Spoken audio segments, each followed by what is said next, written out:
And at least 35 did survive, most with critical injuries. All Beck Air flights in Kazakhstan have been suspended pending the investigation. President Trump continues to target House Speaker Nancy Pelosi over the impeachment process. In a series of tweets, he has questioned why the House Speaker should be allowed to impeach the president with 0 Republican votes in a perfect call with the leader of Ukraine. President Trump also described Pelosi's San Francisco district as filthy and the worst with homelessness and crime. Fox's Jared Halpern in Washington.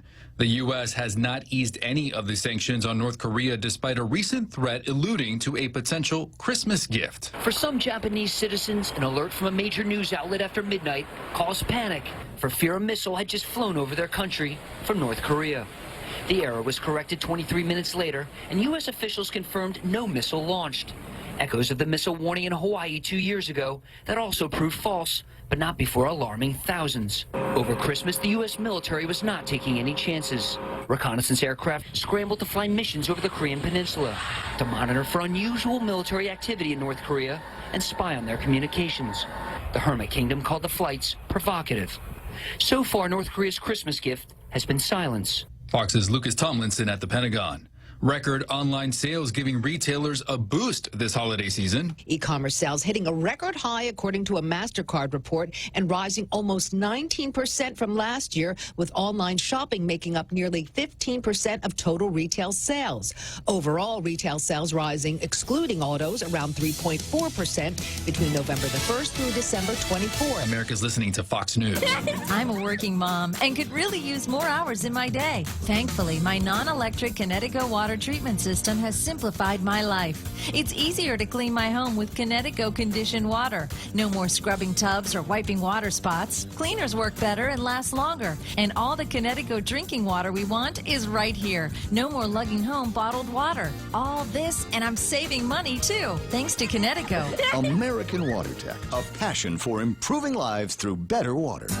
Yikes, are those Christmas bills coming in already? Those high-interest credit cards at 16, 18, even 24%? Well, we have a New Year's solution for you. A Bank Pacific personal loan with rates as low as 4.65% to pay off those expensive credit cards. It's easy, it's fast, and it's as low as 4.65% APR. Bank Pacific, where others put branches, we place roots. Equal credit opportunity lender as low as 4.65%. Conditions apply. Police in Boston now know how a mother and 2 young children died on Christmas Day. The mother, Erin Pascal, and her 2 children, Allison and Andrew, were found near a parking garage. Suffolk County DEA Rachel Rollins says it looks like a murder-suicide from one of the parking levels. She says they're looking into an incident at the victim's address just before they died. We are in the process of detailing that. It is our understanding at this point there may have been a 911 call. The garage, owned by Northeastern University, has been the site of 2 other suicide cases this year.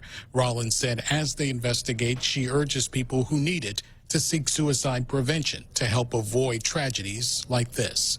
Gernal Scott, Fox News. The city of Dallas won't be held liable for an off-duty police officer fatally shooting a man in his own apartment last year. A federal judge dismissed the city from the civil lawsuit brought by the family of Botham Jean, who was killed by Amber Geiger. The former officer is now the sole defendant in that lawsuit. A popular annual gathering claims it is paying too much to the government. The organizers of the annual Burning Man Festival in the Nevada desert are suing the government over what they say is years of overcharging for permits. In the federal lawsuit against the U.S. Bureau of Land Management, the group says it was overcharged for the past 7 years, and that the agency has failed to explain why it charges nearly $3 million for permits each year.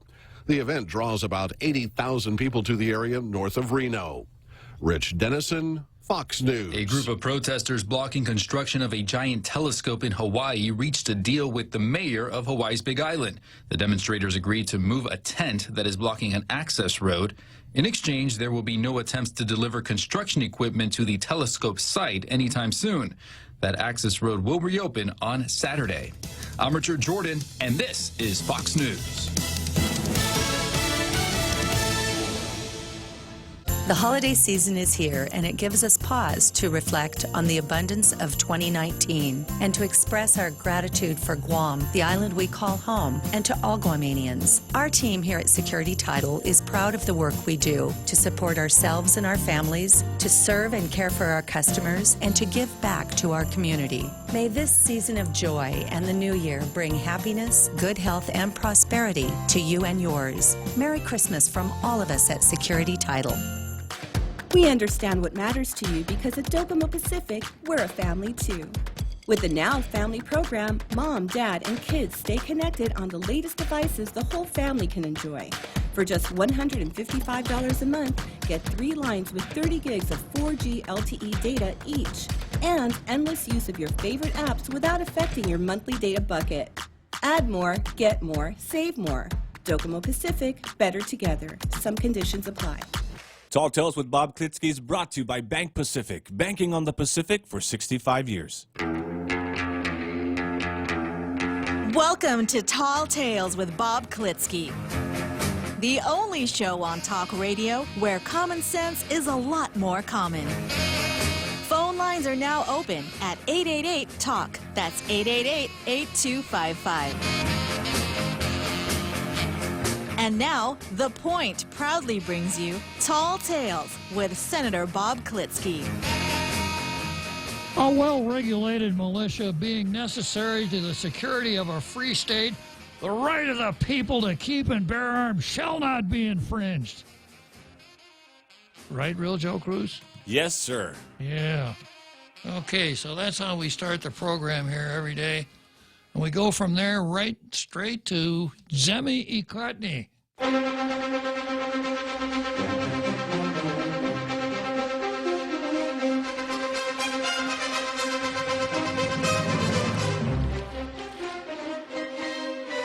And as you know, we start out with the Daily News, and I usually criticize the Daily News for not running a local editorial. Well, I don't quite know what to do today, because the title of it is More Like a Lump of Coal. And it starts out like this. Surprise medical bills arrive like unwelcome gifts. In healthcare, it's always better to treat the disease, not just the symptoms. In the politics of healthcare, however, treating symptoms is about all we can hope for. And even that can be a slog in Washington. And they go on a couple paragraphs down. Committees in the Democrat-controlled House and Republican-controlled Senate passed measures this summer to clamp down on surprise bills. They even appeared to have a deal for common measure going forward. And then, let's see, skip a paragraph and then another one. Congress adjourned for the holidays without acting to curb surprise medical bills, which patients are typically in no position to dispute. And then I go to the next page here. Addressing surprise medical bill scam would only fix a narrow issue within healthcare. What's more, Congress might simply create a new problem in addressing this one. And the final paragraph. Now in comes Wall Street to get rich by undermining these efforts. The results, as it always seems, will be higher costs for hardworking Americans, if not from outrageous bills out of the blue, then in higher premiums. So if you read this, you think, well, here we go again. It's more Gannett News Service or USA Today or some guest editorialist. Certainly not a local editorial. But if you look at the bottom for an attribution, there is none. So the Daily News is presenting this as though it was the product of their own editorial boardroom. Very interesting. So if it is, then they seem to know a lot about national politics, but they don't seem to know anything about local politics. So I could grade this. If I were the English teacher, the grade that I would put on this would be see me after class. And then I would say, Mr. Daly, who wrote this editorial? Did you? Did you write it, or did someone else write it for you? You have to tell me now. This is really important because I don't want you handing anything other than your own work. And the subject matter here doesn't look like your own work at all. So that would be the grade for today. That's the Daily News' grade for. I don't have that in my box scores here. See me after class. Yeah. Okay, and then we go to the Post. People may rely on GMH, but GMH relies on elected officials. For thousands of people, Guam Memorial Hospital is their single lifeline to getting life-saving help and dying. Now, that's an interesting sentence. Guam Memorial Hospital is their single lifeline to getting life-saving help and dying. So does that mean that if you wanted to die, you'd go to... That's too sarcastic even for tall tales. As 2019 wanes, the struggle of Guam Memorial Hospital continues. In some areas of the hospital, they continue to worsen. A walk through the island's only public hospital reveals much of the same conditions, possibly worsened by time, that has passed without the badly needed funding to fix problems. The roof still leaks, and the challenge of keeping mold from going on the windows on corridors and keeping floors dry is harder than ever. Elevators aren't working. At least one wasn't working earlier this week. I guess it's fair to say that they have their ups and downs at the hospital. The electronic health record system that doctors and nurses rely on to track patients' care and treatment, and that accounting relies on to bill patients, is still sunsetting next year with no replacement in sight. The $10 million from fiscal year 2019 that's supposed to help the hospital has yet to be transmitted. And with all the plans our elected officials have for spending the surplus, it's unclear what will happen to the hospital's electronic health record system and all the different aspects of patient care and the billing system. Maybe a gross of stubby pencils and a ream of yellow notepads would work. Additionally, there's been no plan to address the estimated annual $30 million shortfall GMH sees each year because of its responsibility to treat all, regardless of their ability to pay.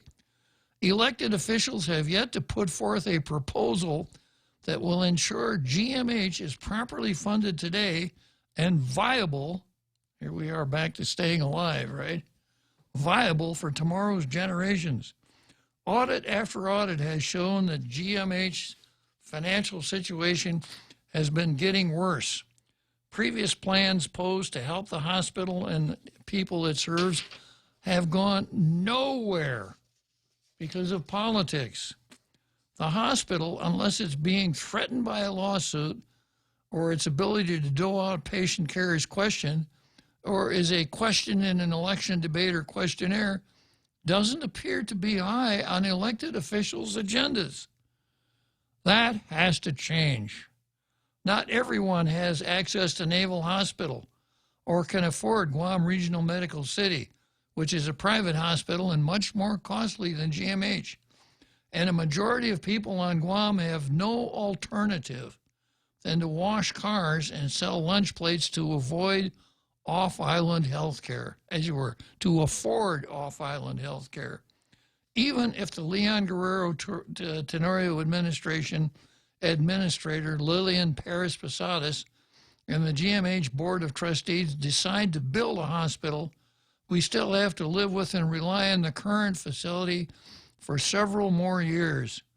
Our community needs a GMH that has the tools and resources to save the lives of our children, parents, and other family members, and friends who live on Guam and can't afford to fly off for emergency care. We also need those solutions that are promised every election year. Yeah, well, And once again, it comes down to something that I've said before, and I'm going to continue to say it. What our government ought to be doing is providing effective, efficient, basic services in accordance with the rule of law on at least a break-even basis.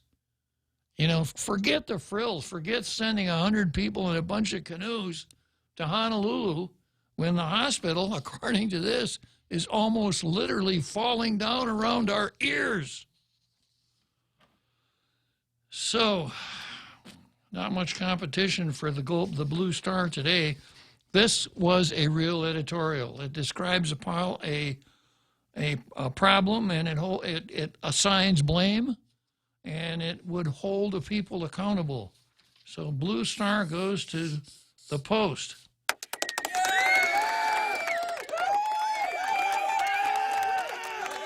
So today is a refreshing change from yesterday when the Daily News ran its usual off-island stuff, and the Post didn't even run a newspaper. And I gave the coveted Blue Star to Candid, because Candid did have an editorial, and it was the best of the three. So the score right now is Post 160, PDN 55, Candid 3. Okay, so let's take a look at the card here. Yeah, I've got the last of the 12 days of Christmas, and I've got a workup by Jonathan Turley called Christmas Torts. And then the first contested bout on the card is this: Real Joe Cruz versus Tall Tales. You don't want to miss this one, Real Joe Cruz. I don't, sir. Yeah, and then I've got BJ versus the CCU, the United States versus CLTC, and the U.S. versus CLTC, and the potential settlement agreement is very, very interesting. There's a real surprise there as to eligibility. I'm not going to go too much farther, but you're going to want to make sure that you listen in on U.S. versus CLTC. And then I've got a holdover from yesterday's card, Antonio Gramsci versus Y'all. So starting out with the 12 days of Christmas,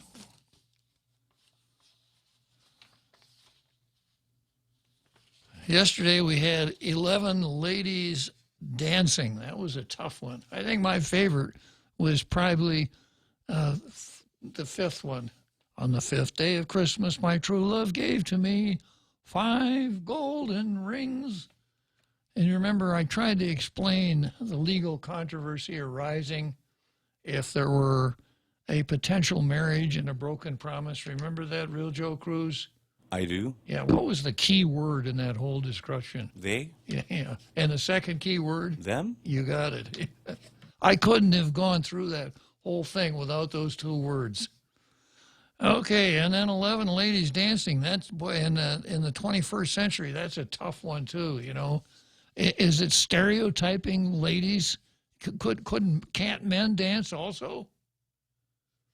And do we have to really say ladies? What if they are non-binary? 11 non-binary people oscillating on the floor? That would be better, wouldn't it? Yeah, maybe I'll rewrite this for next Christmas. And then on the 12th day of Christmas, my true love gave to me 12 lords a-leaping. This one has always been confusing. Why would lords leap? Let us dismiss this one by simply noting that in our great American democracy, we do not have an inherited aristocracy. So lords are somewhat irrelevant. Other kinds of dynasties, like political or Hollywood, are more of an issue. We're exhausted, aren't you? In closing, we will just refer to our wonderful lawyer directory to meet all your legal needs all year round.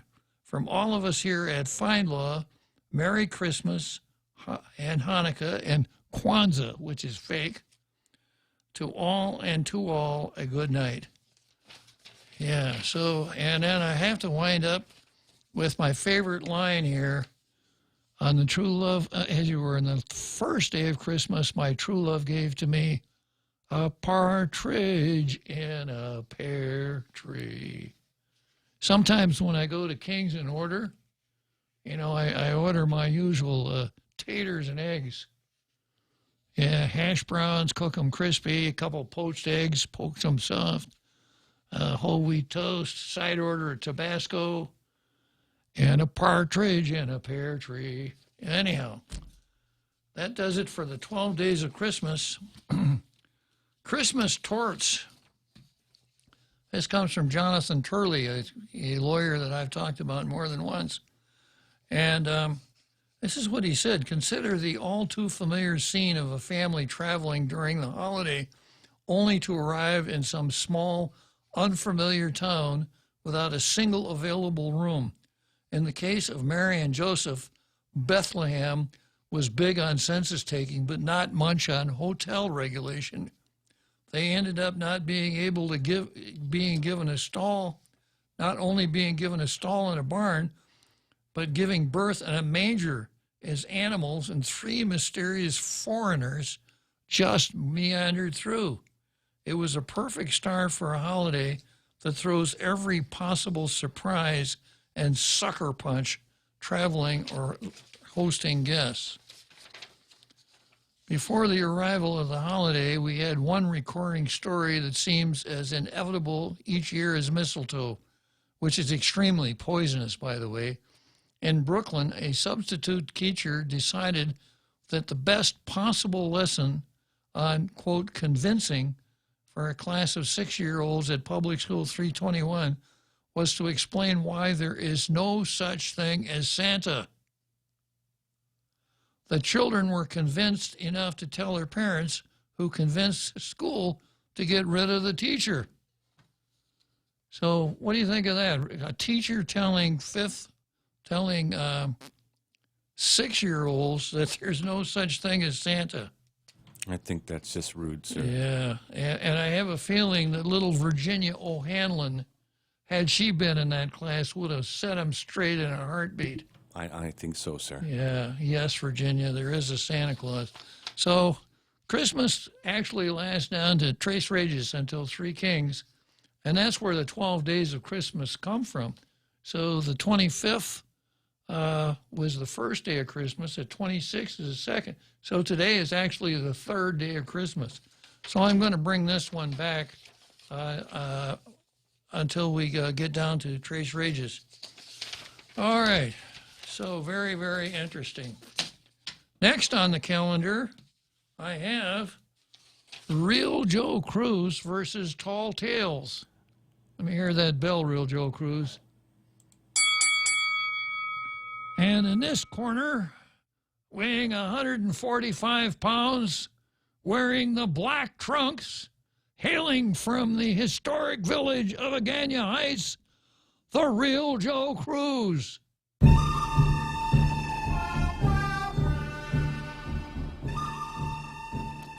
And in this corner, wearing red, white, and blue trunks, we're wearing red and gold trunks, we have Tall Tales.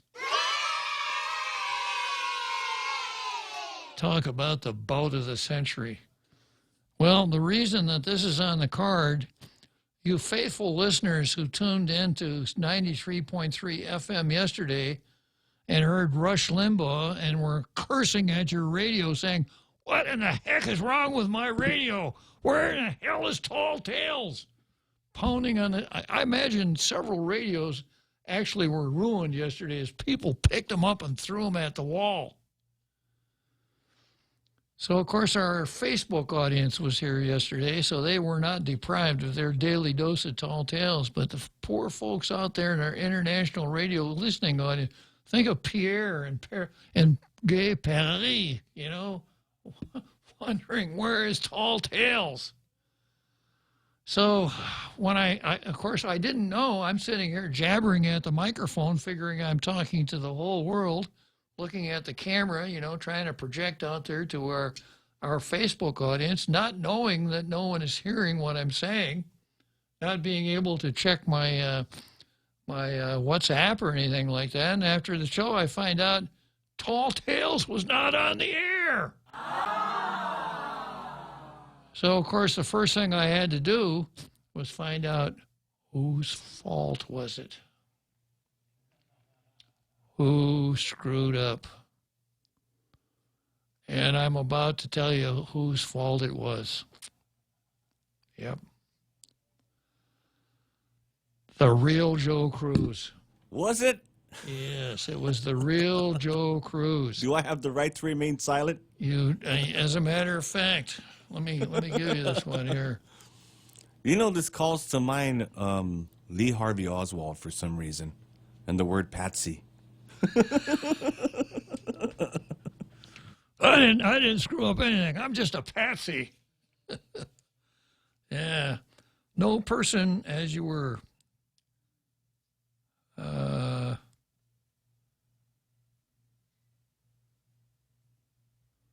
No person shall be compelled in any criminal case to be a witness against himself. So the real Joe Cruz is taking the fifth here, right? Yes, sir. And I would like to hire the services of the Honorable Robert Klitzkie to represent me in this case. Well, you're going for the tops, that's for sure. I'll give you that. You give you credit for knowing the best. But it may be a conflict of interest for me since I've already assigned blame to you. Would you like an explanation of my ruling? Yes, sir, I would. Yeah, well, I'm ruling that it's your fault because I really don't know what happened. But I figure I got to blame somebody. Yeah, and you're sitting in there in the control room. You're the guy that pushes all the buttons and answers the phone and all that stuff. So I figured, why not blame the real Joe Cruz? You're probably right, sir. Yeah. But if this was the government of Guam, I'd be getting a raise and an award. Yeah, and if criminal charges were pending, it would be a full employment. It would be employment protection, right? Yes, sir. Yeah. So yeah, I'm blaming it on the real Joe Cruz because I don't know what else to do and what the heck, he's handy, right, real Joe Cruz? Yes, sir. Yeah. Okay, so that's that item on the card. We got that taken care of. Okay, next item on the card is the OPA questioning CCU raises. The Consolidated Commission on Utilities failed to comply with the open government law and violated law prohibiting bonus pay when it was bonuses to unclassified employment, according to the latest audit from the Office of Public Accountability. So that's the article that appeared in the Post, and I was able to get the audit. It's, the very audit. It's on the Public Auditor's website, and if you've never been to the Public Auditor's website, it's a wealth of information, and three cheers for the Public Auditor. He goes out and does his stuff, and it's easy to find. So I'm going to go into some of the details here in a second, but I want to start out with this number: $2,564,753. This is listed in a table in the audit, in the appendix to the audit, and it's called classification of monetary amounts. And what the number I just read is the total questioned costs. I think that term is pretty much self-explanatory. But there are four items, or actually three items here. First item is salaries and bonuses decided during CCU executive meetings. The total value of the bonuses and salaries discussed and decided during CCU executive meetings is $1,276,026. Now, you remember this whole controversy erupted when it was discovered that in November, the CCU had given some pretty healthy raises and a couple of bonuses, pretty healthy raises to the general manager, $25,000 to John Beneventi, $5,000 to the private secretary. And they had done this in executive session. You may remember that. We spent some time talking about this on Tall Tales. And in the beginning, the chairman of the CCU, Joey Duenas, attempted to stonewall the whole thing because people wanted to see the minutes and recordings of that executive session. And Duenas tried to maintain this fiction of, well, you know, we came out of executive session and approved these bonuses. And in the executive session, it was an evaluation. And since evaluations are personnel matters, we're not going to give you those things. So you remember that dragged on for quite a while. The Attorney General came along and said, hey, you guys, if you discuss salary in an executive session, you know, the salaries that you decide on are illegal. You can't do that. You got to collect that money back. So this went on for a while until finally the CCU itself, on its 3-2 vote, said, yeah, publish that stuff, the recording, the minutes, etc. Now, as this was all going down, a really interesting thing was that during this executive session, this illegal executive session, guess who was meeting with the board? The attorney for the Water Authority and the attorney for the Power Authority. Okay, so we're coming up on our first break here, 4:31. Keep on, I got a lot to talk about this particular matter. If you've ever struggled for breath, you know what a scary experience it is.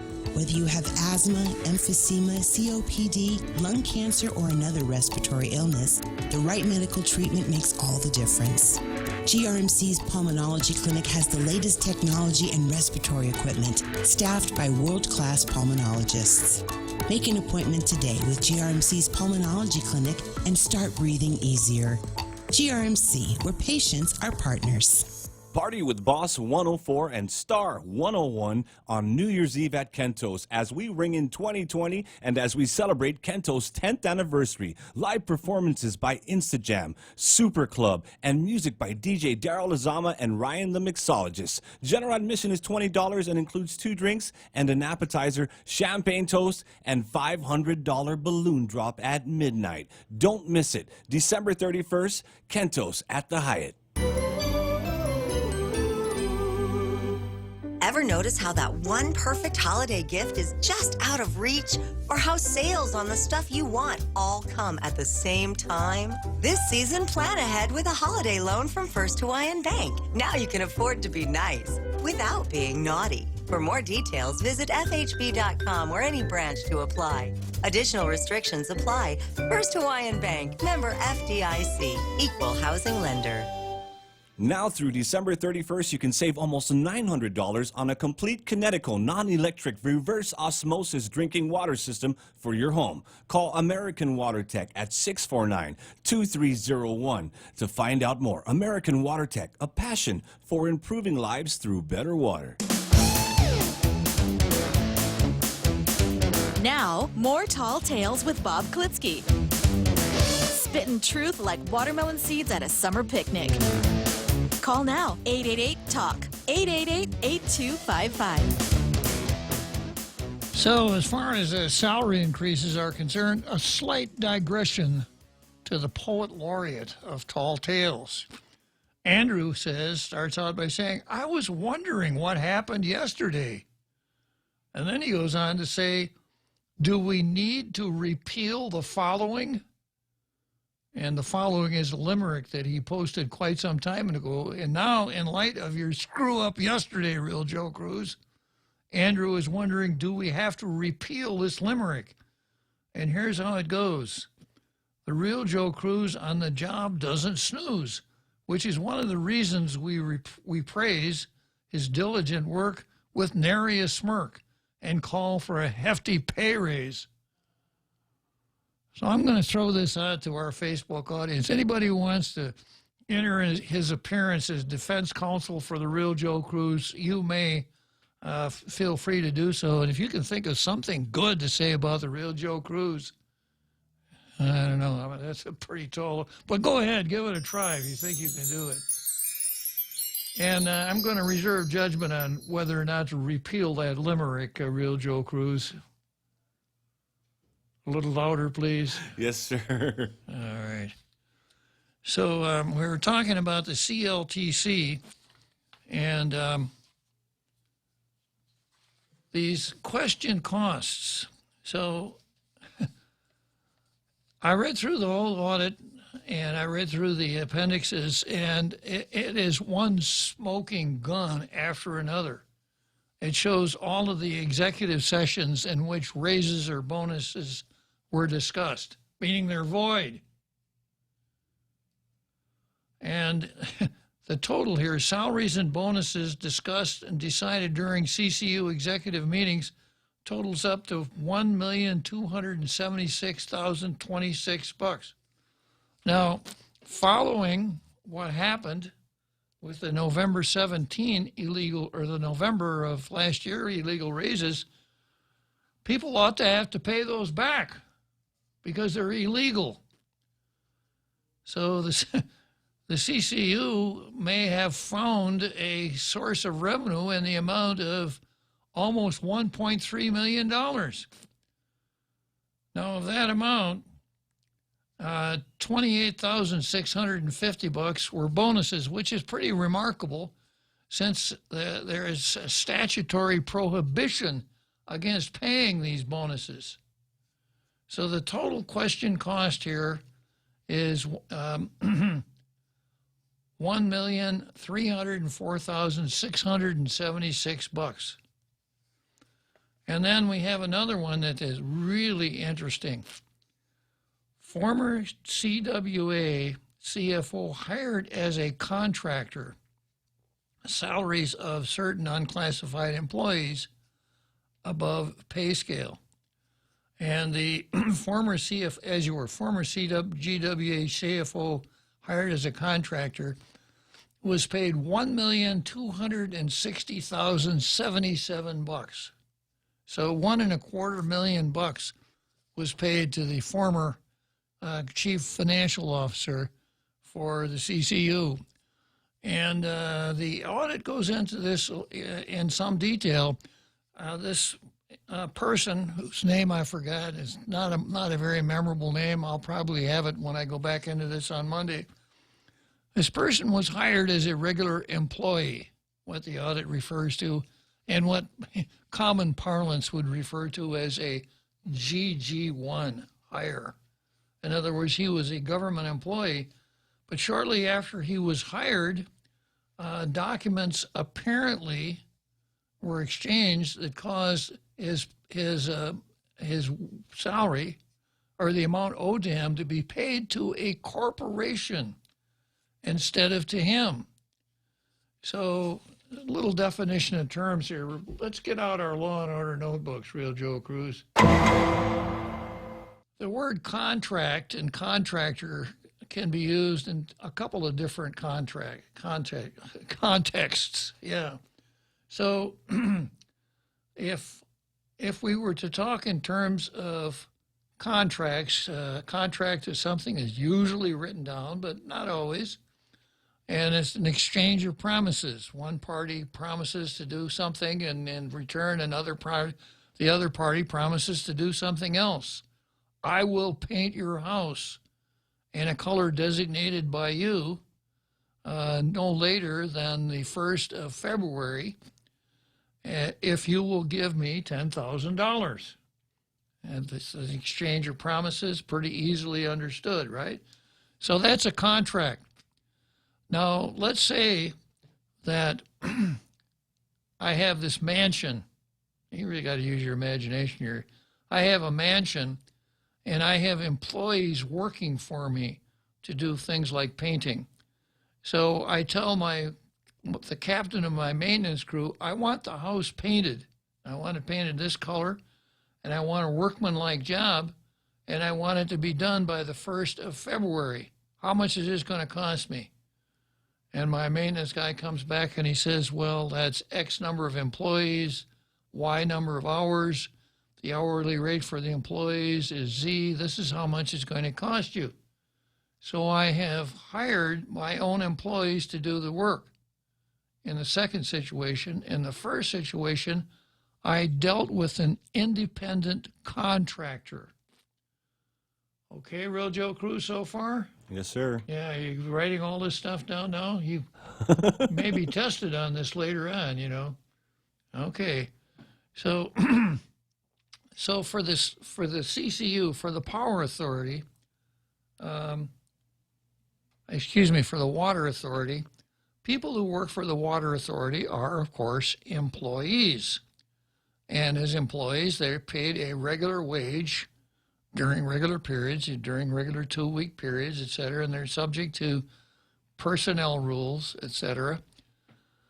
They are employees. Now, some of the things that the Water Authority does could be performed by independent contractors. Now, let's say that we had a water tank that we wanted to have in Agania Heights, right? We wanted this water tank painted. Well, one approach might be for the GWA to send its own painters up there and paint the water tank. Would that cost money? Yes, because the Water Authority would have to buy the paint, the other materials, would have to pay employees to do that work. Okay? Now, as an alternative, the Water Authority might say, we don't have painters, we don't have that many. They're working on other things. We shouldn't do this in-house. It would be cheaper to hire a company to come in and paint it for us.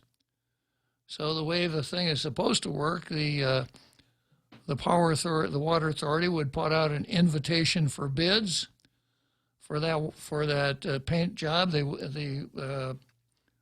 There would be specifications for the bids. Companies would bid, and the lowest responsible bidder would ordinarily be awarded the contract. So the contractor comes up and paints the water tower or the water tank, and GWA pays them. That would be an independent contract. All right, now some positions in government agencies really can't be contracted out to an independent contractor. Let's take the police department.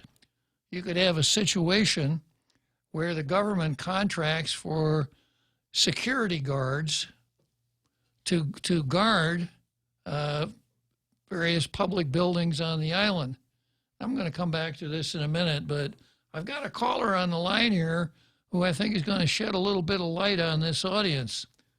And very glad that you called, BJ. Welcome to Tall Tales. Thank you, Rob. Yes, I said I would call this morning, yeah. All right. So what can you tell? Were you able to get the audit online? I did, yes. I got it, and I studied it in some length, and I would compliment you and your staff for doing a very thorough job. Thank you very much on their behalf. Yes, they work very hard.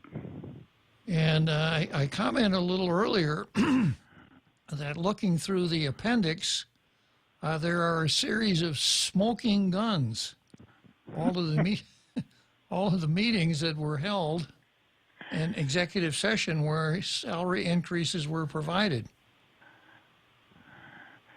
Yes, we decided to put that in the appendix because when we presented the original draft to the CCU members, many of them were of the belief that they might have violated the law by discussing salaries in executive session, but they believed that they cured it, and I use an air quote, that they cured that problem by having this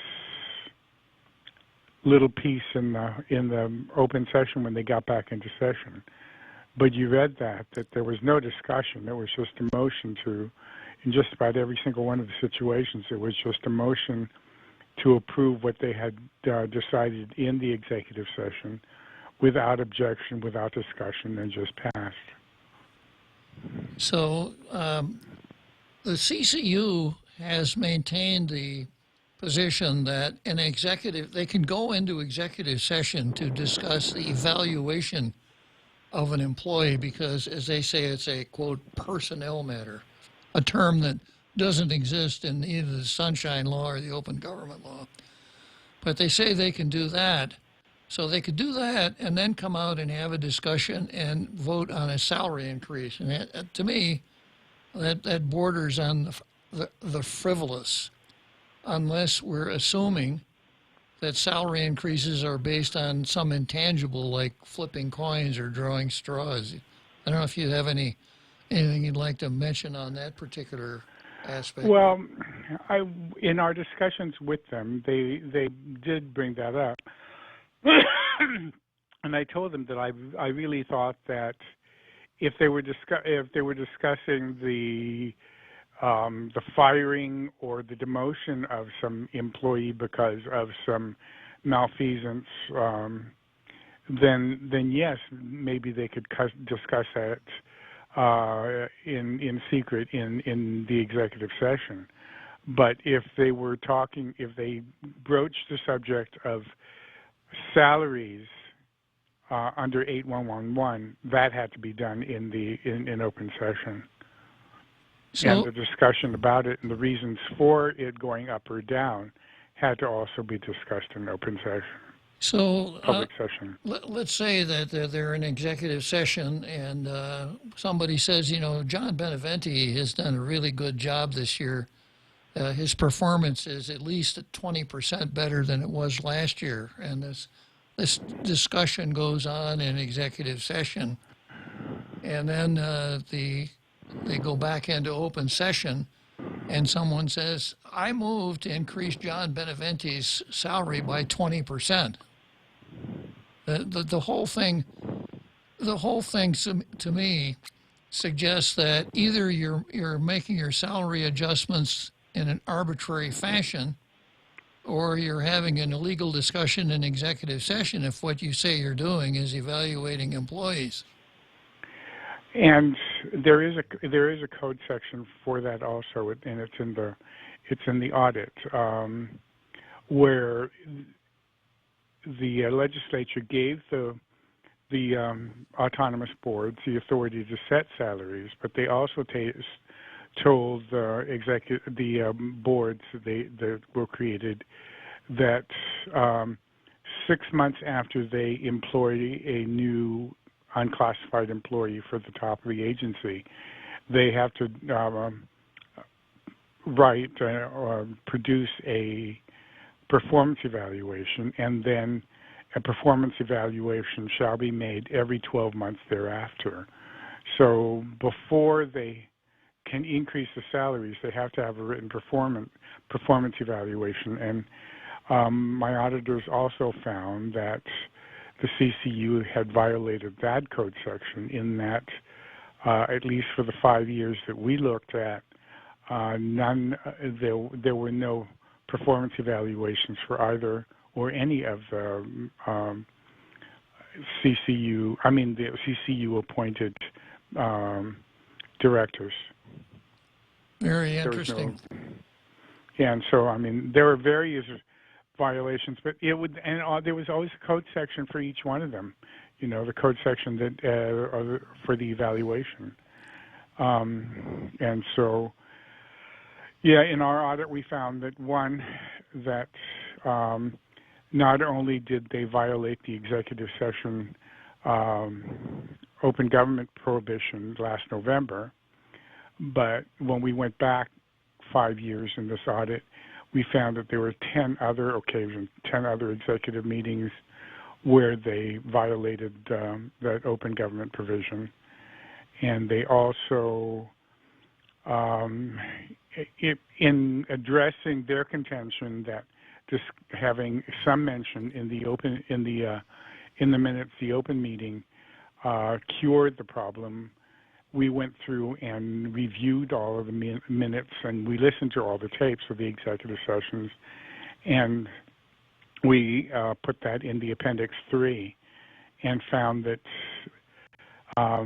it was very deficient since there was no discussion nor any objection, just pronouncement of what they had done in the executive session. So we're asking the Attorney General to look at that and to find out whether or not, in fact, the CCU was correct that this one paragraph with no discussion satisfies the statute and cures what the Attorney General had stated was a void ab initio action by the board in the executive session. Well, it's good that you asked the Attorney General. It's going to take a little while, but I'm prepared to rule right now, BJ. It's a violation. Yes, Your Honor. Yeah, yes. For sure it's a violation. No getting around it. Can you tell us a little bit about the CFO who was hired as an independent contractor? Well, what we were able to find in the documents that we were able to find to look at was that initially the CFO was hired as an employee, but at some point about 11 years ago, the CFO notified the chairman of the commission that at the time that he wanted to become a contract employee. He notified him in an email. And then we found a second email where he said, remember, we had talked about this, and so I'm converting over to a contract. So, BJ, if I could interrupt, he wanted to be an independent contractor, correct? Independent contractor, right? Yeah, okay. And so, but neither GWA nor CCU could produce a written contract for our review. The CFO just had some kind of arrangement where he made monthly payments to his company for the work that he was doing as the CFO of GWA. And then about 2 years ago, 2 years ago, somebody asked the CCU members what the salary was for the CFO because it wasn't on the staffing pattern. Excuse me, BJ. Looked at it. Could I interrupt for just a second? I've got a mandatory break coming up here. I'd like you to hang on. Okay. It's just a short break. I want to go into this a little bit more. Thank you. Half a day. This is Melanie Mendiola. And this is Ricky Hernandez. We're with the Guam Economic Development Authority. And we're both alumni of the University of Guam. We're calling on our fellow alumni to make an investment in Guam's future by contributing to the G is for Giving campaign. With your donation, you are giving more students the opportunity to graduate, making Guam a better place. To make a tax-deductible donation, log on to give.uog.edu before December 31st or call 735-2957 for more information. Viva UOG! Sheraton Laguna Guam invites you to the New Year's Eve festivities. Celebrate New Year's Eve with dinner at La Cascada featuring a delectable feast complemented with bottomless beer and free-flowing wines from 6 p.m. to 9 p.m. Traditional soba noodles with shrimp tempura at the lobby from 10 p.m. till midnight. And glow-in-the-dark New Year's Eve countdown party at their infinity pool from 9:30 p.m. to 12:30 a.m. For reservations and information on these events, please call Sheraton Laguna at 646-2222. Tall Tales with Bob Klitzkie is brought to you by Bank Pacific, banking on the Pacific for 65 years.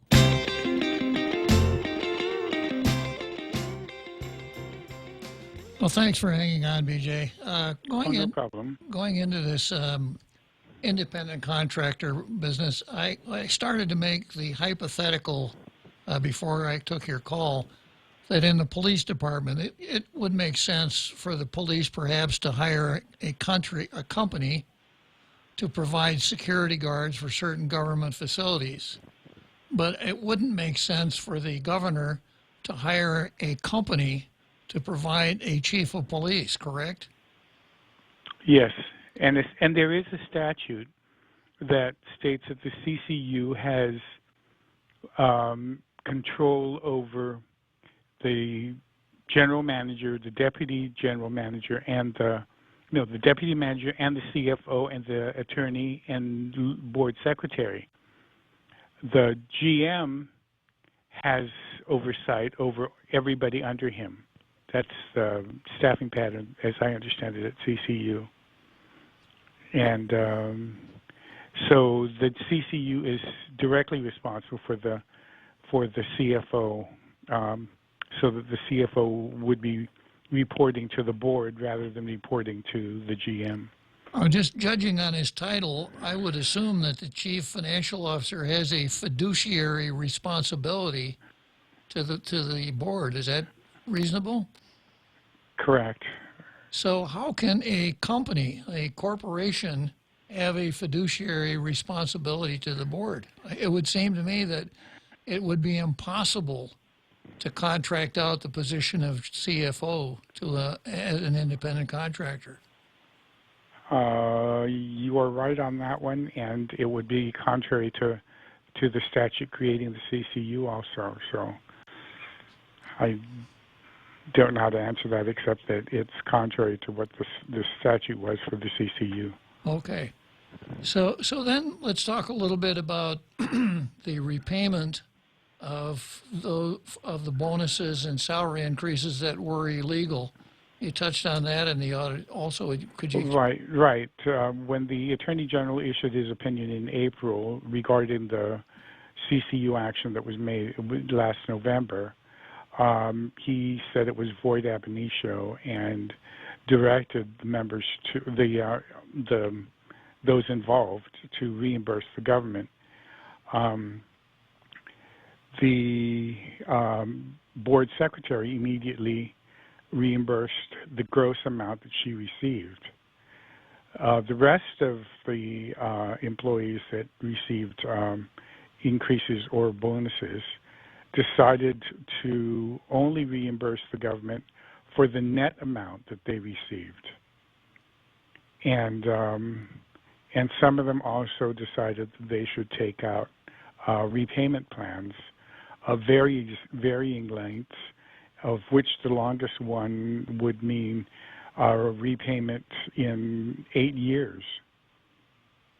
And so we asked the Attorney General to either opine, or I guess maybe if he can't find it in the statute, we might have to get the legislature to say that when you're repaying illegally received amounts, that you have to do it within a certain time, or it has to be the gross or the net, because that we could not find a statute on that would direct us as to either, and so we thought we'd leave that to the Attorney General.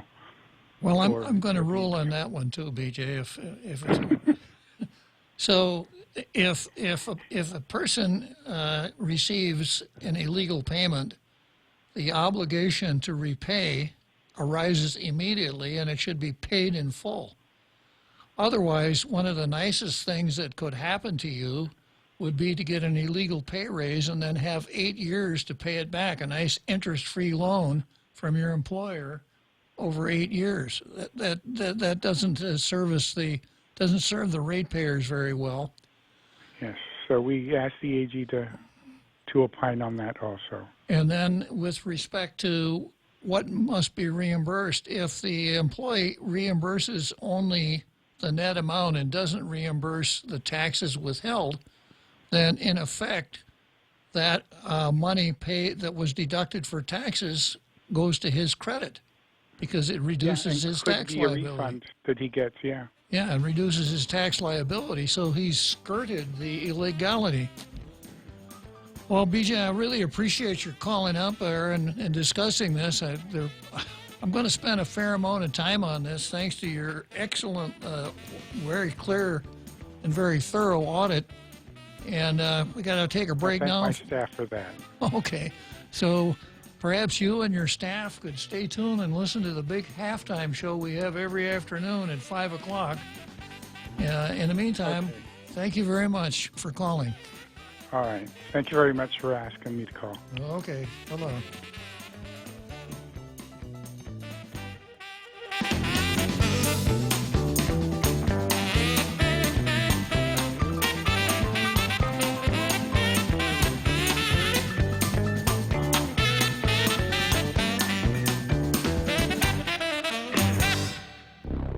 The Point is KUSG, Hagåtña, Guam, 93.3 FM and 104.3 HD3. Airline grounded. I'm Richard Jordan, Fox News. A Beck airplane in Kazakhstan crashed into a concrete fence in a two-story building, killing at least 15 people and injuring 66 others. All Beck Air flights in Kazakhstan have now been suspended. The flight with 98 people on board crashed shortly after taking off from Almaty International Airport. 50 people were taken to the hospital. President Trump is away from Washington for the week, but his focus remains on impeachment. Renewing political attacks on House Speaker Nancy Pelosi, describing her San Francisco district as filthy and one of the worst with homelessness and crime.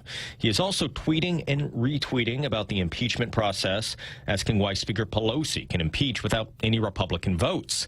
The president's attention on impeachment comes as Senate leaders remain at an impasse over a Senate trial expected to begin when Congress returns in January. Democratic leader Chuck Schumer wants witnesses and documents subpoenaed. Fox's Jared Halpern in Washington. New York City police found a 14-year-old boy suspected of fatally stabbing a college student. The NYPD confirming on Twitter the 14-year-old wanted for questioning in connection with the brutal murder of Barnard freshman Tessa Majors has been found. Chief of Detectives Rodney Harrison tweeting, "We announced that we located the third subject in the Tessa Majors investigation." WNYW's Jessica Formoso reporting. Boston police believe a mother intentionally fell off a parking garage with her two young children. District Attorney Rachel Rollins says the tragedy highlights the invisible struggles many people face during the holidays. The evidence collected thus far suggests that these deaths, which occurred between approximately 1:25 and 1:35 p.m. yesterday, were very likely a double murder-suicide. The mother was 40 years old and the children ages 4 and 18 months. America's listening to Fox News. Water. It covers nearly 3/4 of our Earth. From vast oceans to millions of rivers and streams, we're all concerned with protecting our world's water. But none is more important than the water you and your family drink and use throughout your home. A Connecticut water treatment system can improve your water so that your family is using the best water in the world. Connecticut, for refreshing ideas on water. American Water Tech, a passion for improving lives through better water. Make wish lists come true this holiday season with Coast 360. For a limited time, get 1% off your personal loan rate when you apply by December 31st, 2019.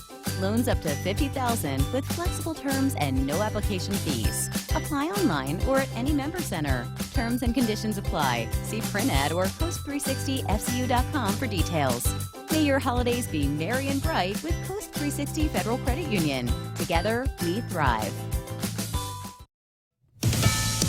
It is now up to the Supreme Court of Missouri to decide whether a convicted killer gets a new trial for a murder he says he did not commit. Lamar Johnson has spent 25 years in prison for the killing of Marcus Boyd in an alleged drug dispute. Since then, the prosecution's only witness recanted his identification of both Johnson and a second person also convicted in the killing. And two other men have confessed to Boyd's murder. There were also claims of misconduct by prosecutors and possible racial bias because Johnson is black. But the fight for a new trial has run into legal complications. The St. Louis Circuit Attorney, who is a Democrat, wants Johnson to get a new trial. But the Office of the State Attorney General, who is a Republican, says the local attorney has no authority in this regard and that it's too late for a new trial. Roger Stern, Fox News. The Tennessee man charged in the deadly stabbings outside a Nashville bar is being held without bond. Michael Mosley is charged in the deaths of two men. One was the brother of NFL quarterback C.J. Beathard. An American gymnastics legend has earned yet another honor. Continuing to do Simone things, gymnast Simone Biles was named the 2019 Female Athlete of the Year by the Associated Press Thursday. The reigning world and Olympic champion edged U.S. women's soccer star Megan Rapinoe for the honor, becoming the first gymnast to win the award twice and the first gymnast to win in a non-Olympic year. Biles previously took the title back in 2016 following 4 gold medals at the Rio Games. This year saw her surpass the all-time record for medals won by a gymnast, male or female, at the World Championships as she continues to prepare for the Tokyo Summer Olympics next year. Matt Napolitano, Fox News. A Minnesota police officer who cited a 61-year-old widow for trying to steal groceries through the self-checkout from a Walmart store had a change of heart. The officer said the grandmother had no criminal history and was struggling to take care of her children and grandchildren, so he tore up her citation. I'm Richard Jordan, and this is Fox News. Hey, what's that? A Subway Big Hot Pastrami? My big hot pastrami? No, my Subway Big Hot Pastrami. Get your own. Get your own Subway Big Hot Pastrami. Tender, juicy beef on freshly baked sunflower crunch bread, topped with pickles and mustard. Finish off your meal with all new seasoned potato wedges, baked to perfection right in the restaurant. Both available for limited time only. Subway, make it what you want. Now here's Bob in the traffic chopper. What's up, Bob? Traffic's at a standstill right now with a guy standing in the middle of the street holding a sign. Let me zoom in. The sign says, "Free the fence." Free the fence. And what does that mean, Bob? Not sure, but the guy's out there smiling and waving in short shorts with a weird-looking little hat. He's got a sign in one hand and what looks like, is it? What? It is. It's a bottle of beer in the other. Oh, no. That's Ray. Free the fences in your mind with The Ray Gibson Show. Weekday mornings from 6 to 10 on 93.3 The Point. Tall Tales with Bob Klitzkie is brought to you by Bank Pacific, banking on the Pacific for 65 years.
Well, I hope all you folks down there at the Office of Public Accountability were enjoying the big halftime show that we have every day here at 1700, the marching bands, the drill teams, the cheerleaders, the synchronized card section, and the bleachers. It's really quite a show.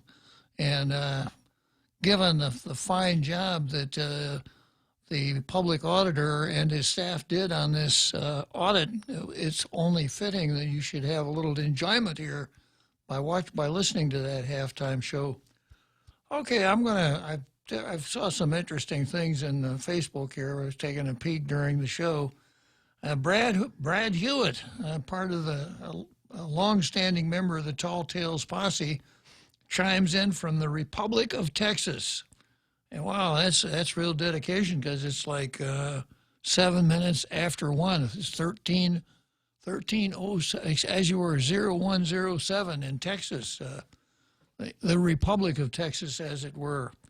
You know, Texas split from Mexico in 1836 and became an independent country. And there's this theory that in 1845, the United States annexed Texas.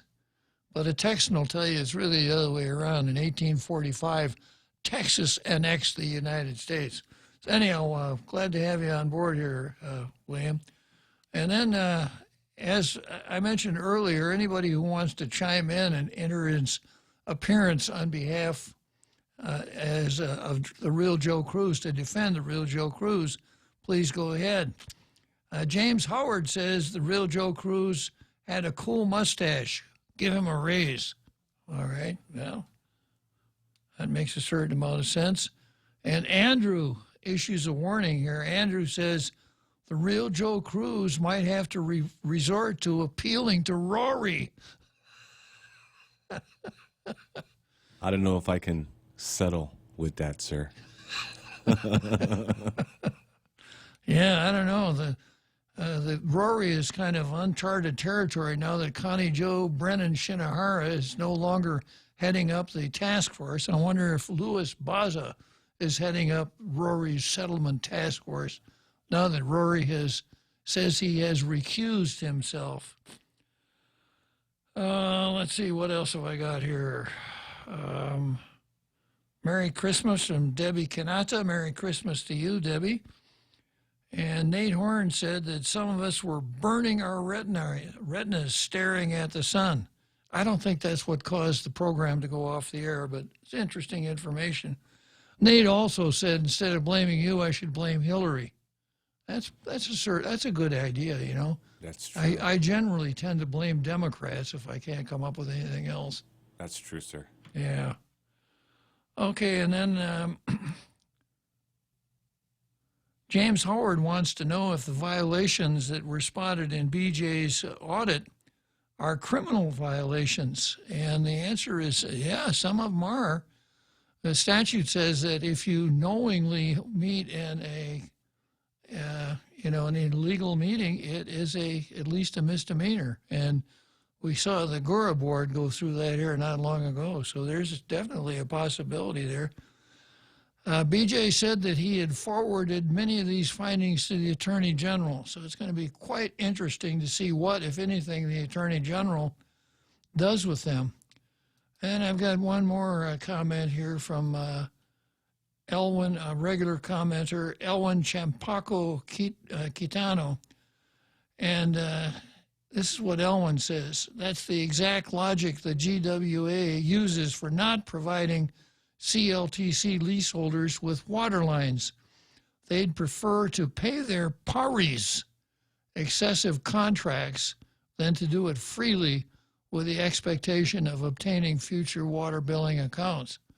If they build it first, people will pay. This is GovGuam's underlying strategy in milking and exploiting taxpayers. Contracts, salaries, it's all the same. So, yeah, Elwin, maybe you'd share my view that what the government ought to be doing is providing an efficient, effective government operating under the rule of law that provides basic services on at least a break-even basis.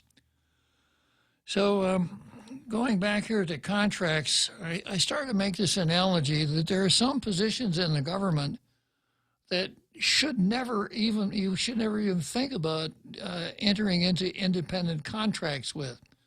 And I use the example of the chief of police and security guards. I could understand the government with the chief of police wanting to contract with a security guard company to provide security guards at certain governmental locations. But I could never go along with the governor hiring G4S to provide a chief of police, because you don't have the same control over an independent contractor that you have over an employee. An independent contract, by definition, you describe what needs to be done, and the contractor uses his own basic methods to achieve the result contracted for. So when the CFO of the water authority was an independent contractor, and his checks for his services were not going to him but going to a company, maybe his company, it just doesn't look right. And then the audit points out that after this was discovered, he converted back to a classified employee and then resigned shortly thereafter.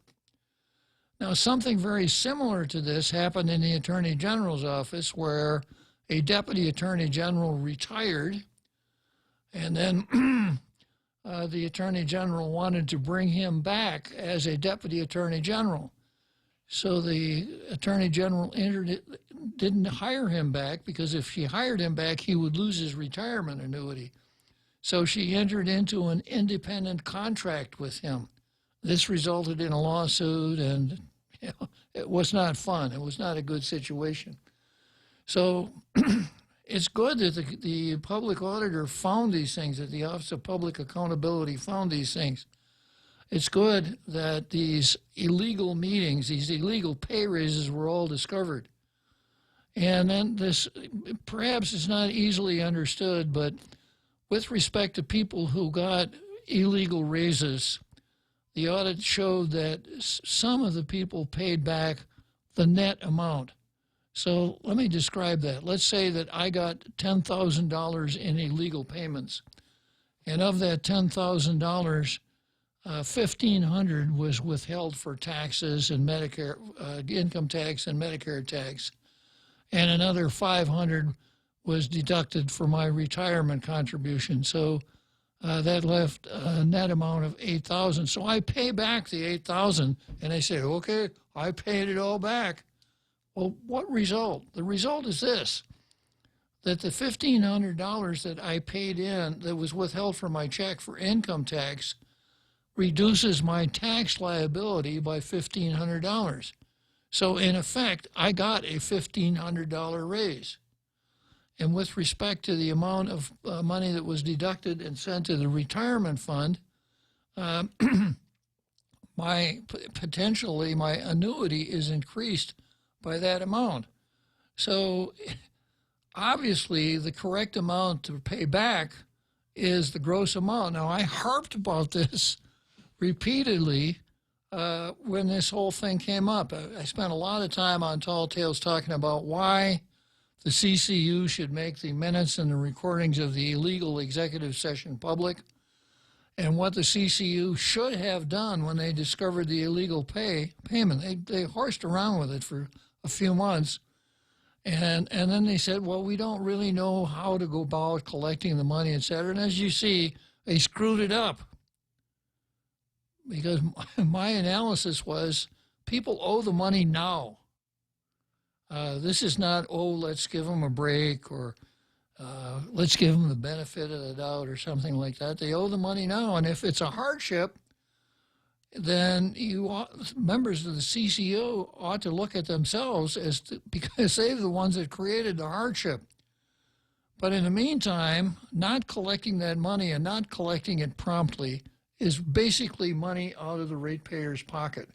And it kind of goes with what Elwin Champaco Quitano said here. You know, instead of spending the money on putting in water lines, it's contracts and salaries and some of these other nice-to-haves. So just one more thing on the CCU here. Obviously, thanks to the public auditor, they've been caught red-handed.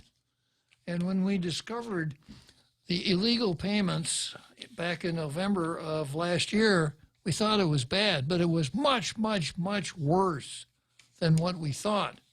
And you can see that if you read if you read the Office of Public Accountability audit.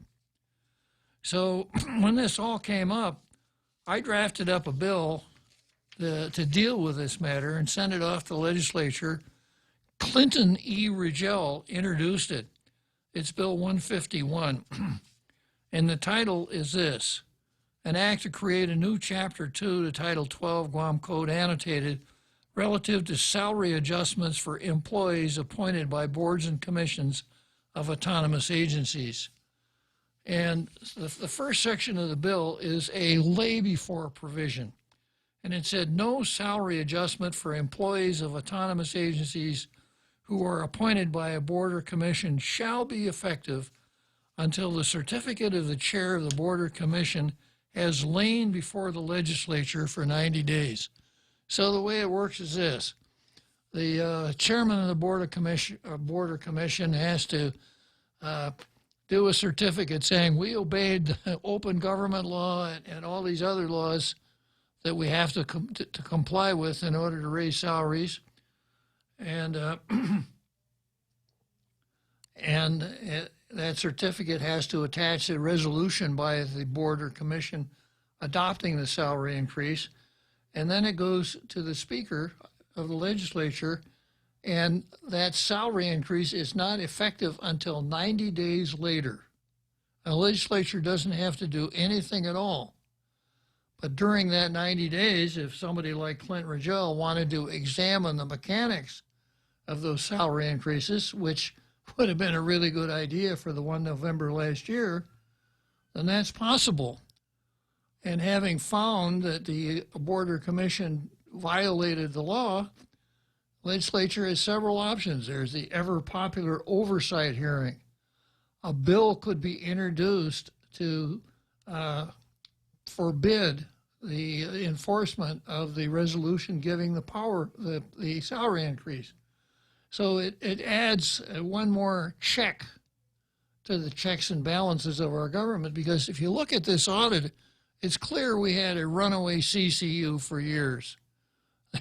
We're just doing whatever they felt like doing it in executive session, hiring a chief financial officer as an independent contractor, on and on and on. So once again, Bill 151, Clinton, if you're listening, it'd be a good idea to get this bill on for hearing now that we've seen this audit and we've seen what we're up against. I probably will come back and talk about the audit a little bit more on Monday, but that's enough for today, I think. Very grateful that the public auditor found time to explain to us some of his audit findings. He very graciously gave credit for the thoroughness to the audit to the people that work for him down there at the public auditor's office. Okay, next I've got the United States of America versus the Chamorro Land Trust Commission. And this is a story that ran in the Post. The Chamorro Land Trust Commission has approved a settlement term sheet in its lawsuit with the federal government. The U.S. Department of Justice sued CLTC in 2017, alleging violation of the Fair Housing Act, among other things. And here's a quote. At stake was the entire program of the Chamorro Land Trust. However, the commission knew that this allegation was false. The eligibility criteria for becoming a land trust beneficiary did not discriminate based on race, color, or national origin, just as long as you were Chamorro. I added that. So here's what happened, going all the way back to the beginning of the Chamorro Land Trust Act. In 1975, Senator Paul Bordallo introduced a bill that would create the Chamorro Land Trust Act, which was roughly copied from the Hawaiian Homelands Act of 1920, which was an act of the United States Congress. And Bordallo's Land Trust Act said that all lands owned by the government of Guam would be available lands, except those lands owned by the government of Guam for which a director or other public official accepted part of that land for public use. So the government of Guam, when the Organic Act was passed, a lot of the land that was owned by the naval government of Guam was transferred to the government of Guam. So that land then became available lands, unless, I remember I was a director of corrections when we had to do this. We had to say this much of the land we have to operate the department. So you can't take the penitentiary building for the Chamorro Land Trust Act. So that's how it was set up. So all of that former Navy land became available land, and available lands then, except those parts that were accepted, became Chamorro homelands. And the Chamorro Land Trust Commission could enter into agricultural and residential leases with Chamorros for 99 years. 99-year leases for parts of the Chamorro land, of the Chamorro land holdings. There was absolutely no beating around the bush. This was for Chamorros. And the discussion at the time was, with the island modernizing as it was, with foreign companies coming in here, with a lot of folks moving into Guam, we want to make sure that there will always be Chamorros who own land in the Chamorro homeland, that is on Guam. And to make sure that the land is always held by Chamorros, not owned, but held by Chamorros, fee simple title was not to be conveyed. The leaseholds of 99 years were the form of land tenure created by the Chamorro Land Trust Act. And the lessee had to pay $1 a year for his lease. So that's how it started. And it progressed that way, and it was, you go through the bill as enacted, all you find in there is the word Chamorro. And you won't find anything in the bill that created the Chamorro Land Trust Act that talks in terms of land taken by the United States government by eminent domain. Just not there at all. And there was no discussion of land taken by eminent domain by the United States government in the debate leading up to the adoption of the Chamorro Land Trust Act. Well, after the Chamorro Land Trust Act passed and was signed by the governor, no governor took any steps whatsoever to implement it. Then during the Ada administration, Angel Santos, I don't need to explain who Angel Santos was, but Angel Santos and his group of nationalists said, hey, we've got this law in the books. It's about time you implemented the law. That's the kind of proposition that I could get behind. You know, if it's on the books, then we kind of got to do it, even if we have our fingers crossed. So Angel went so far as to demonstrate down in the grounds of the governor's office in Antelope. And Phillips, as you were, Angel hired Mike Phillips to bring suit against the government to compel, for an injunction to compel the government to implement the Chamorro Land Trust Act. The judge who heard the case, a small world, was Judge B.J. Cruz. B.J. Cruz ruled in Phillips' favor, saying you got to implement that statute. The government defended against the statute by saying it's racially discriminatory. That's part of the court file in that case. The government of Guam said it's racially discriminatory. Came up with a couple of other defenses. The government of Guam did not take an appeal from B.J. Cruz's decision. This was Joe Ada's call. Joe Ada decided not to take an appeal. Why? You'd have to ask Joe Ada. But anyhow, the Chamorro Land Trust Act then became the law of the land. Commissioners were appointed, and the long, slow process of implementing the Chamorro Land Trust Act began. In the beginning, people were allowed to come and sign up for lands if they were Chamorro, and they could show that they were Chamorro.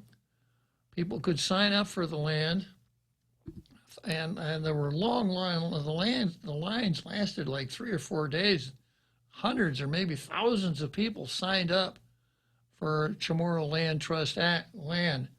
Very little of it was ever distributed. For all of the breastfeeding about Chamorro nationalism, Chamorro Land Trust has not moved very fast and has not covered itself with glory, that's for sure. So when Rice versus Cayetano was decided in Hawaii, Rice versus Cayetano held that portions of that Chamorro homelands Hawaiian homelands implementation were racially discriminatory.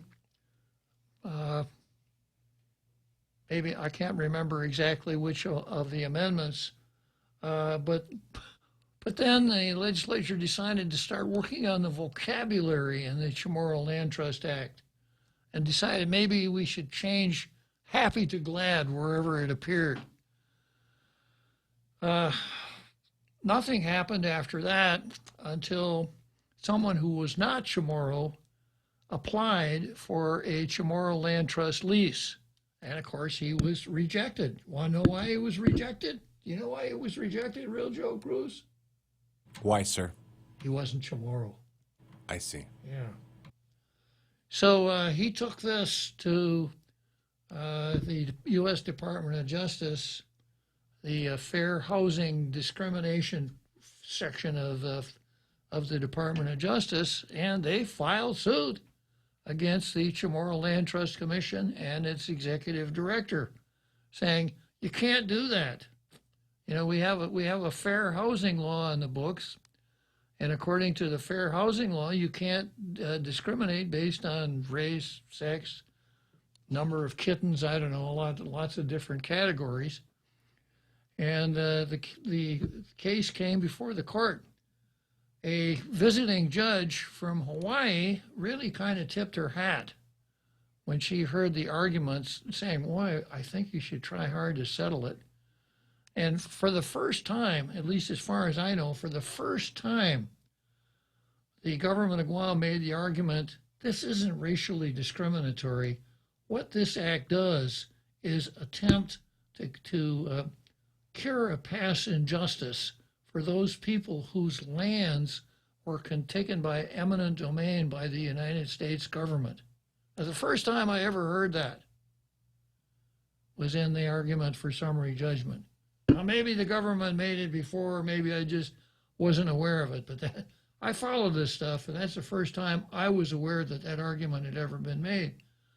But the judge seemed to like it. Yeah, well, you know, that's important. And she made some remarks about that and the Davis case, and said, I really hope you can settle this case. So settlement discussions began in earnest, and I have the terms of the settlement right before me, which I will get to in just a second. But first of all, I've got the 7th inning stretch coming up. And wonder of wonders, I've got another Joe on the line. Now, this isn't the guy that screwed up the radio broadcast yesterday, is it? No, sir. No, okay. You're not going to try to blame it on him. No, sir. Okay, so hang on another Joe. We'll get to you right after the break. 'Tis the season of wish lists, wreaths, and wrapping paper. Make this year a little more special by sprinkling the holidays with wonder. Apply today for a personal loan of up to $50,000 for as low as 4.75% annual percentage rate. Apply today at bankofguam.com or visit us at any one of our branches. Subject to Bank of Guam lending criteria, terms and conditions apply. Wishing you a wondrous holiday season from Bank of Guam, the People's Bank, member FDIC. Tall Tales with Bob Klitzkie is brought to you by Mezcla. Try their featured special for December. Seafood Lau Lau, a medley of salmon, shrimp, scallops, and fresh spinach wrapped in tea leaves, steamed to order, topped with soy butter sauce and your choice of starch.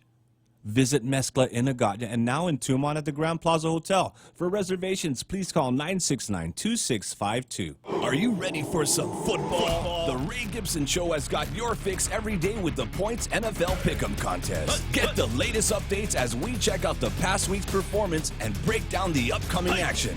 Get your game on by calling the hotline at 888-TALK or sound off on Facebook Live at thepoint.gu. League members get a chance to win some awesome weekly prizes with a shot for your choice of a new GTA phone. The NFL Pick'em Contest is brought to you by Current Guam with special thanks to GTA.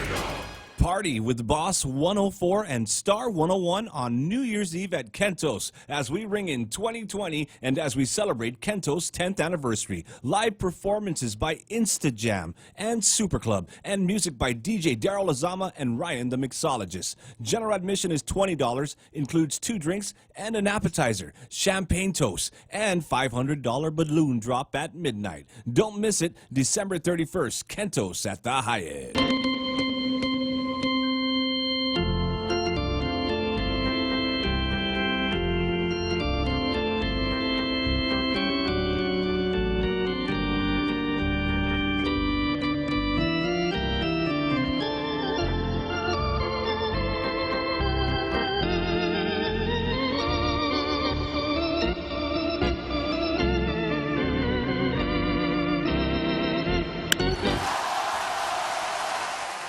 Center field bleachers, Wrigley Field, Chicago. So another Joe, here we are, the center field bleachers in Wrigley Field. How you doing? Sorry, Uncle Bob. I don't know how I messed up your broadcast yesterday. If I had, I'm sorry.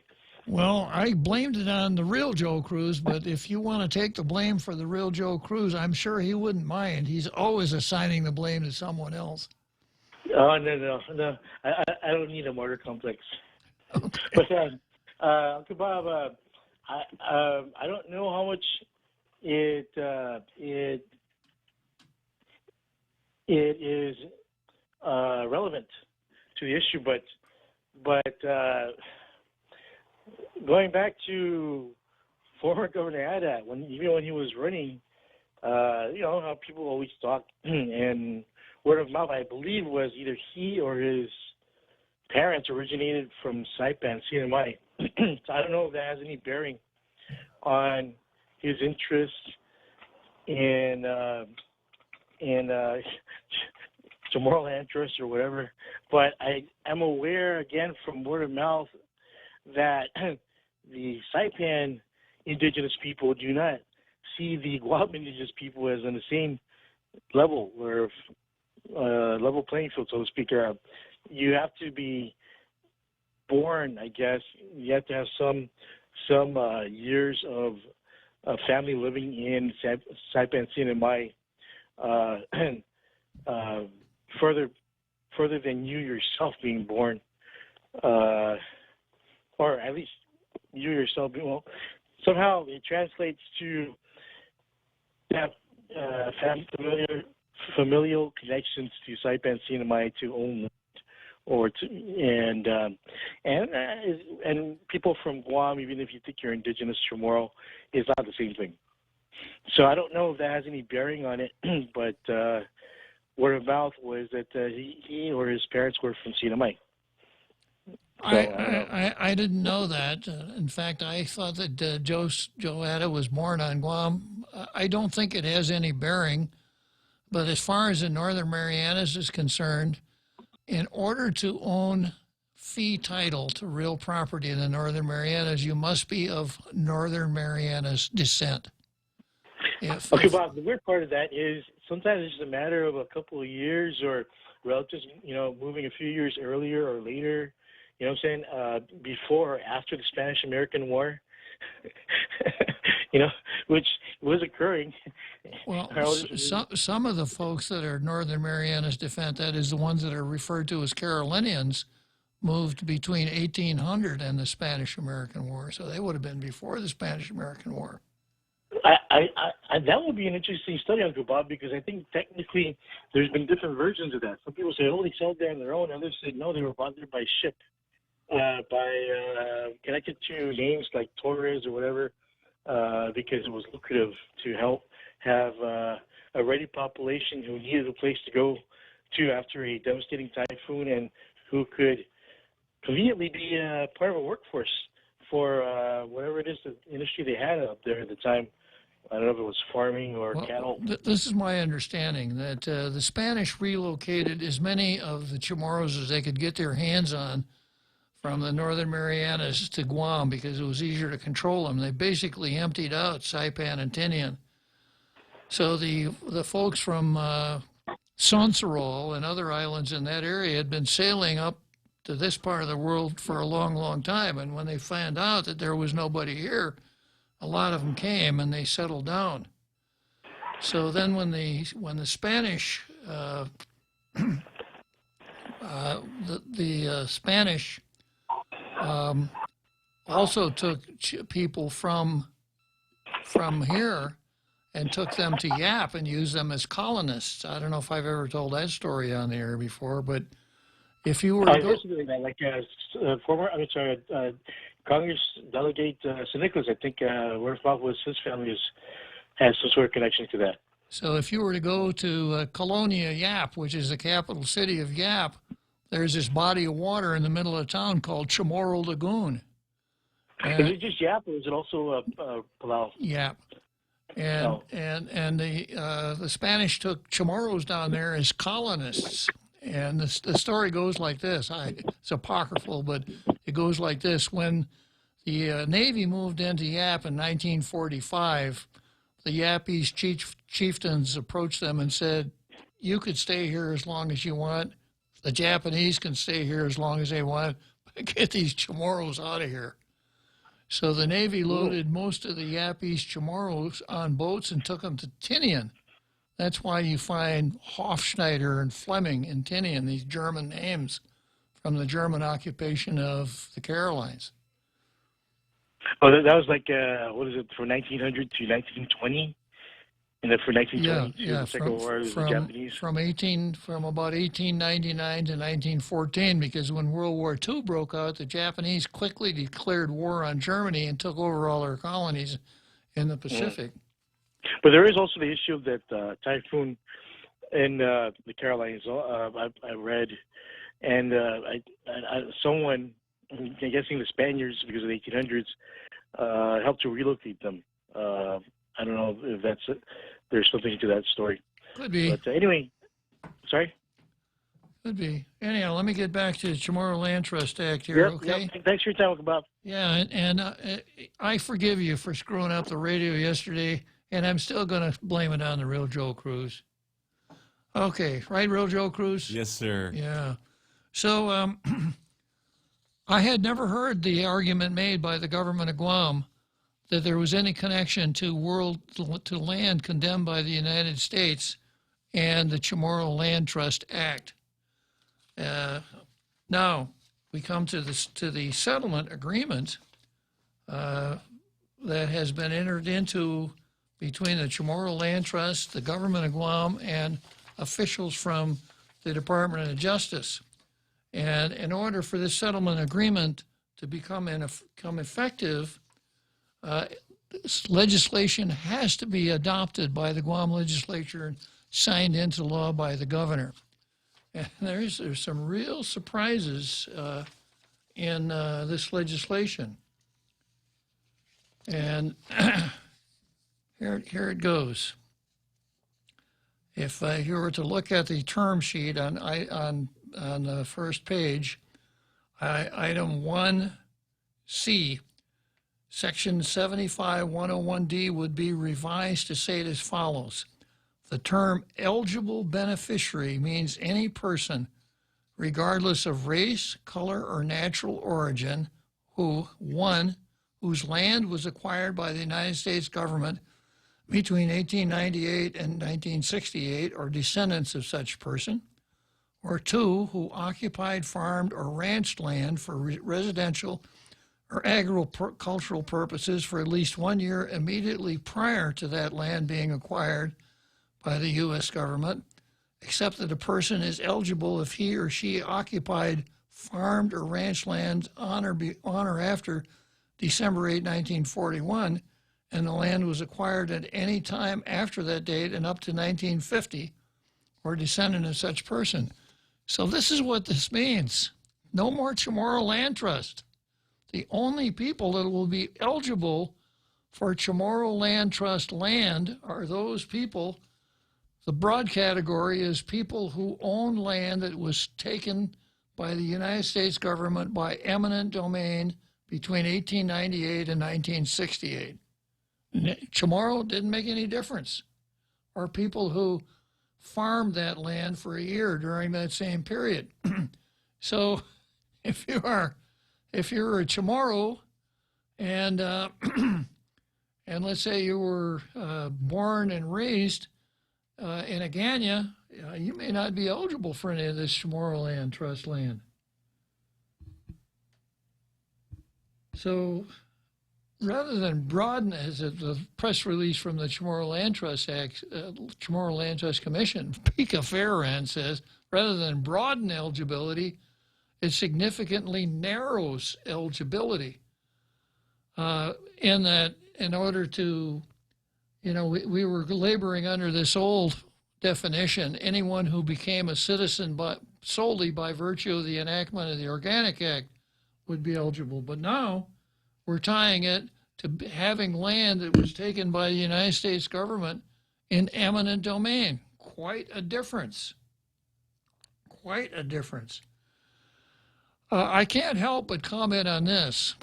The luckiest people on the island were people who owned land that was taken by the United States government, because they've been compensated 3 times, and maybe 4. Because let's say I own Blackacre somewhere in Barrigada. I own an acre of land in Barrigada. So when the United States government took my land by eminent domain in 1968, they paid me what's called just compensation. In 1978, Mr. Wampad got a bill through Congress that allowed for people to make a claim against the government for the property that was taken from them based on, the fact that fair market value couldn't have been obtained for some of that land. So that was the second time the land was paid for. And then, just recently, some people got the land back. So the government bought it twice and gave it back. And those are the folks that are going to be eligible for Chamorro Land Trust land. Talk about justice. Good afternoon, Kellis. Good afternoon. Well, since you're talking about that, my grandfather evidently, it's on record that he never took any compensation for the lands that were taken.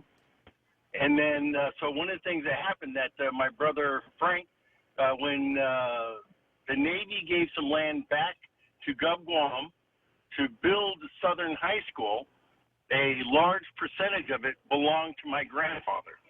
But since we were never compensated for it, that land was supposed to come back to us before it went to Gov Guam. So that's one thing.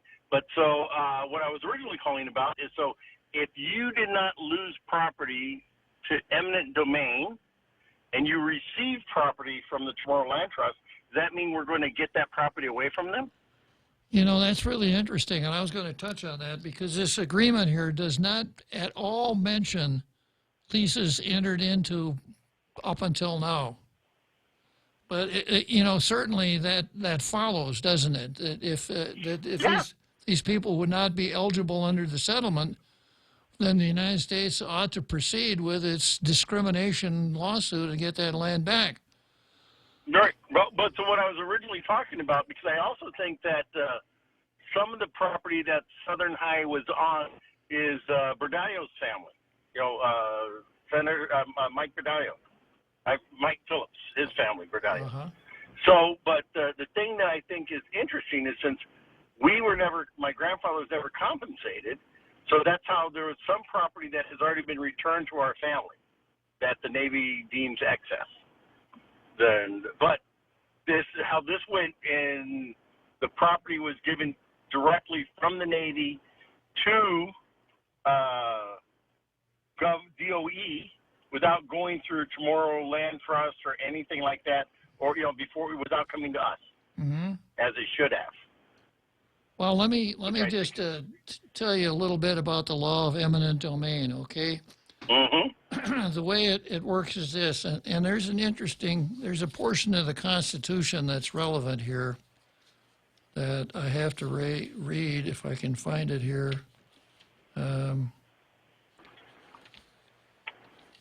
It's the last sentence in the Fifth Amendment. Nor shall private property be taken for public use without just compensation. Now notice that is not a grant of authority to the government. It just says if the government does it, it has to be with just compensation. So where does the government's authority to exercise the power of eminent domain come from? Answer, it's an incident of sovereignty. Every sovereign has the ability to take the land of its citizens, and if it weren't for that section in the Constitution, the matter of just compensation would be a matter of congressional or state legislation. So you were already talking about the families up on like Nick camps, not Nick camps, but for the airport that have been compensated, some of them 3 times. Well, yeah. Let me continue here. So the way it works is that when the United States desires to take a piece of property, it files a paper called Declaration of Taking. And upon the filing and recordation of that paper, the land becomes the property of the United States. The United States also files a complaint and deposits with the court what's called estimated compensation, which is what the U.S. Calculates as to be the just compensation for that land. The only challenge that actually, there isn't much of a challenge at all. You could challenge the public purpose. A person could say it's not for a public purpose, but in the railroad era of the 1800s, that pretty much fell by the wayside. So the trial in a condemnation case will center in on the value of the property. It's a jury trial on the value of the property. So whether or not someone withdraws the estimated compensation doesn't really matter, because that property became U.S. property when that declaration of taking was filed. Well, thank you very much. I hear music.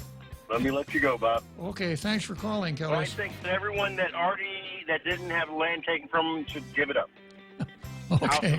Thank you very much. Bye. So long. Peace. So.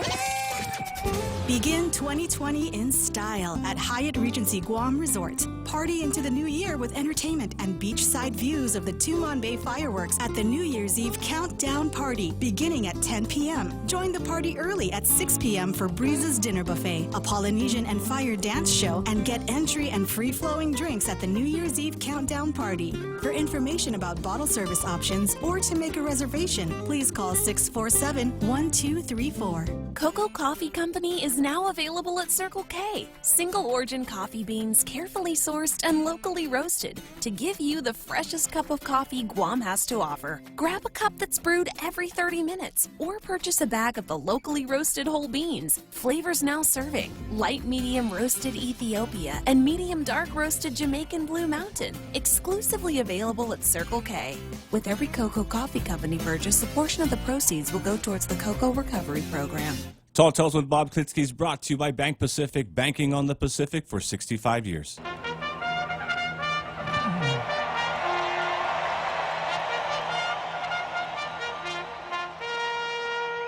So here we are, heading down the home stretch of Tall Tales. That means I got about 8 minutes to go before the end of the program, and I can't think of a better way of wrapping up another exciting episode of Tall Tales than chatting with Chris. Good afternoon, Chris. Up a day, Bob. I'm returning the favor. Okay. So you went without audio yesterday on the radio, and I went without Facebook for an hour this morning. Well, you did. I don't know if you were listening earlier when I assigned blame for no audio. I did, but I was afraid to do that to Michael because he can do all kinds of crazy things to me. He might retaliate. That's true. Well, I'll tell you. Wait, when you come on the air on Monday, with respect to your Facebook outage this morning, you have my permission to blame it on the real Joe Cruz. Good enough.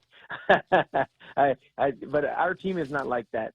We can do what we're going to do, but we know that our team's got our back. But so just listening to your description there, because I had a call, from a regular caller, Pete, on this issue, and so when he asked me kind of a similar question on your current analysis, I referred to bullet point number 1 in the settlement agreement, which states preserve the land trust program intact, including current leases. And that's how I kind of answered the possible dilemma that you're describing in the subsequent citation.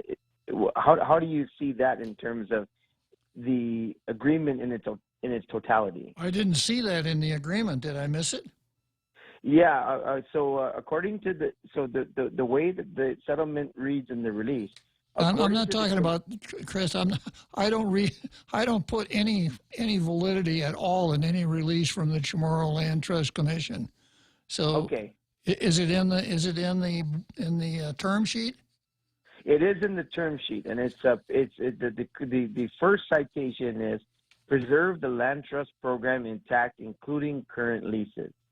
And where? The second point is demonstrate. But wait, hold on. I'm just looking at it right now.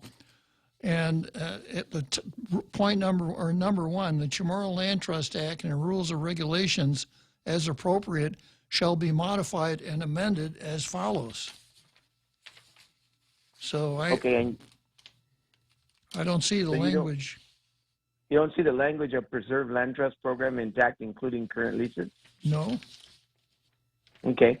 Well, then what I'll do is I'll reserve comment on that based upon my my research, and I'll get clarification, just because I don't want to screw up what your research shows, and then we've got plenty of time in the next week to go over this. But I don't. So it would be it would be a discussion that we couldn't come to resolution on if this was simply part of a release but not part of the citation. Yeah, well, I'd like to tell you that I studied the term sheet. I didn't. I read it. I read it carefully, but that's not quite the same thing as saying I studied it. And I glanced at the, at the release from the Chamorro Land Trust Commission, and there's so much there that just isn't correct. Going along with the track record that the Chamorro Land Trust Commission established, going all the way back to the road up to Barragata Heights and all of the shenanigans that went on. Pica Farron's statement that they investigated the Chamorro, they investigated their staff and there was no wrongdoing. That outfit has zero credibility as far as I'm concerned. So whatever their release says, I wouldn't go to the bank with it. Certainly, and I can appreciate that, Bob. I certainly have had my concerns. You know what's interesting is, as you demonstrate in your citation, and I know that this would probably, I can't speak for my entire family. Of course, they're quite a large group, but I know that my family, in seeking recompense for any type of grievance, would not seek to acquire lands just simply because of the fact that lands, had been taken, and they were large parcels to begin with. But the fact of the matter is that I know that it was basically on what you alluded to earlier, in fairness to contiguous lands that were returned. I know that's something that my family has worked on in the past. But the bottom line is that I will go and do my research before commenting more.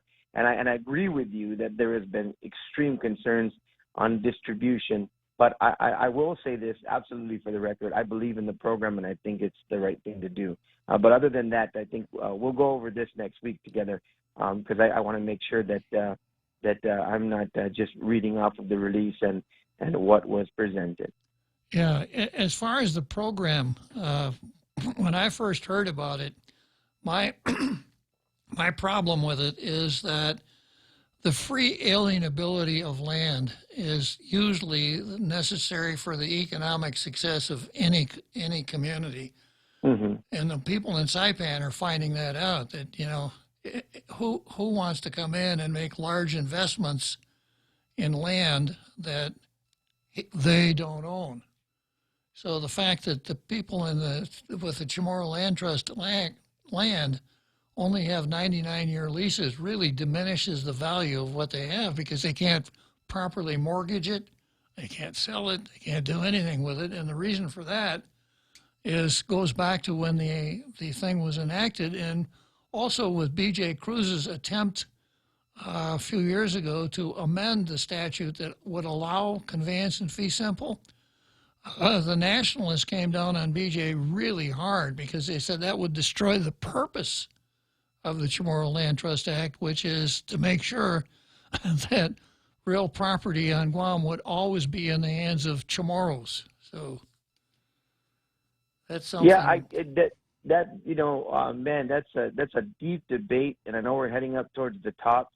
I know that perpetuity for the purposes of the original design to ensure that we could give dignity to those who would look towards being able to invest in that property, plus the congruity of handing it down for generations.